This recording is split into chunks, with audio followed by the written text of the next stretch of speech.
Phone tapping కేసులో మాజీ DCP Radhakishan రావుకు నాంపల్లి కోర్టు రిమాండ్ విధించింది. 14 రోజులు జ్యుడిషియల్ రిమాండ్ విధిస్తూ తీర్పిచ్చింది. దీంతో ఆయన చెంచల్గూడ జైలుకు తరలించారు. మరోవైపు ట్యాపింగ్ కేసులో సంచలనం నమోదైంది. టెలిగ్రాఫ్ యాక్ట్ కింద కేసు నమోదు చేశారు. టెలిగ్రాఫ్ యాక్ట్ ని జతపరుస్తూ పోలీసులు అధికారికంగా మెమో దాఖలు చేశారు. దేశంలోనే తొలిసారిగా ఈ యాక్ట్ కింద కేసు నమోదైంది. అడిషనల్ ఎస్పీ భుజంగరావు తిరుపతన్నను సుదీర్ఘంగా విచారించారు పోలీసులు.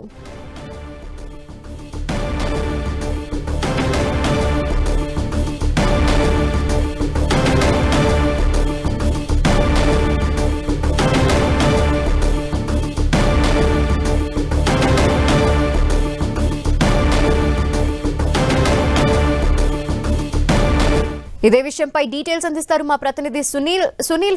ఫస్ట్ టైం టెలిగ్రాఫ్ యాక్ట్ కింద కేసు నమోదవటం అని తెలుస్తోంది. ఏంటి దీనికి సంబంధించిన డీటెయిల్స్? రాజకీయంగా తీవ్ర ప్రకంపనలు సృష్టిస్తున్నటువంటి ఈ టెలిఫోన్ ట్యాపింగ్ కేసులో పోలీసులు దర్యాప్తు ముమ్మరం చేశారు. ఇప్పటికే ఈ కేసులో ముగ్గురిని పోలీసులు అరెస్ట్ చేసి జ్యుడిషియల్ రిమాండ్ కూడా తరలించారు. ఇక మరోవైపు ఈ రోజు మరొక ఇద్దరిని, అంటే గతంలో అరెస్ట్ అయినటువంటి భుజంగరావుతో పాటు అదేవిధంగా తిరుపతి ఇద్దరిని కూడా పోలీసులు జ్యుడిషియల్ రిమాండ్ నుంచి పోలీస్ కస్టడీకి తీసుకున్నారు. ఇప్పటికే నాంపల్లి కోర్టు వారిద్దరిని కూడా 5 రోజుల పోలీస్ కస్టడీకి అనుమతించే నేపథ్యంలో ఈరోజు చెంచల్గూడ జైలు నుంచి కూడా వారిద్దరిని కస్టడీ తీసుకుని ఈ రోజు సుదీర్ఘంగా న్యాయవాదుల సమక్షంలో విచారించారు.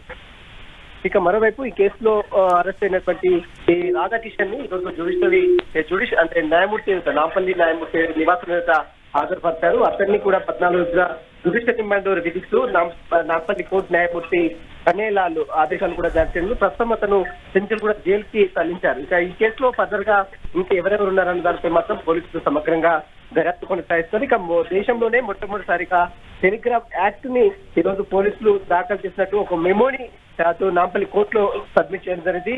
అయితే ఏదైనా ఎమర్జెన్సీ సంభవించినప్పుడు ఏదైనా ప్రజా భద్రత దృష్టిలో ఉంచుకొని ఈ యొక్క కేంద్ర రాష్ట్ర ప్రభుత్వాలు ఈ యొక్క యాక్ట్ ని ఉపయోగిస్తాయి. దేశవ్యాప్తంగా ఇప్పటి వరకు ఈ యాక్ట్ ని ఎక్కడ కూడా ఉపయోగించలేదు. తెలంగాణ రాష్ట్రంలోనే మొట్టమొదటిసారిగా ఈ యాక్ట్ ని ఉపయోగించినట్టు కూడా తెలుస్తుంది. ప్రస్తుతం దీనిపై మాత్రం పోలీసులు చాలా సీరియస్ గా దర్యాప్తు చేస్తున్నారు. దీని వెనుక ఉన్నటువంటి అసలు సూత్రధారులు ఎవరు, పాత్రధారులు ఎవరు అనే దానిపై కూడా పోలీసులు సమగ్రంగా దర్యాప్తు చేస్తున్నారు.